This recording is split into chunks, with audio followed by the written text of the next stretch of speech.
Mamlakatimizda o'zbek tilini yanada rivojlantirish, til siyosatini takomillashtirish borasida tizimli ishlar olib borilmoqda. Zarafshon shahrida tashkil etilgan o'quv seminar ham ona tilimiz sofligini asrash, bu borada qabul qilingan normativ hujjatlar ijrosini ta'minlash maqsadiga qaratildi. Mamlakatimizda o'zbek tilining davlat tili sifatida nufuzi va mavqeini yanada oshirish, ijtimoiy-siyosiy hayotning barcha sohalarida davlat tili imkoniyatlaridan to'liq va samarali foydalanishga erishish maqsadida har yili o'zbek adabiy tili me'yorlari va davlat tilida ish yuritish kursi an'anaviy o'quv mashg'ulotlari bo'lib o'tadi.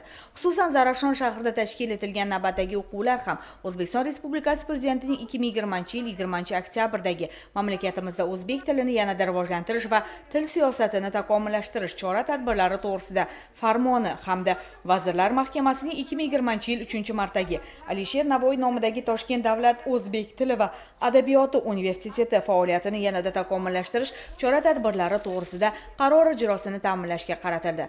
O'quv kursida davlat xizmatchilarining o'zbek adabiy tili me'yorlari, lotin yozuviga asoslangan o'zbek alifbosi va imlosi, davlat tilida ish yuritish asoslari, rasmiy hujjatlar va ularni yozish bo'yicha nazariy hamda amaliy bilimlarni oshirishga alohida e'tibor qaratildi.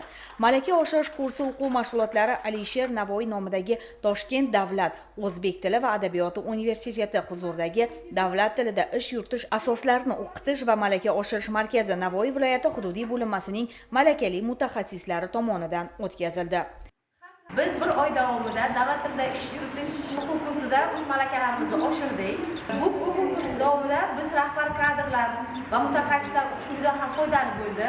O'ylaymanki, bu bilimlarimiz kundalik ish faoliyatida natija beradi. Tashkilotchilarga o'z minnatdorchiligimni bildiraman.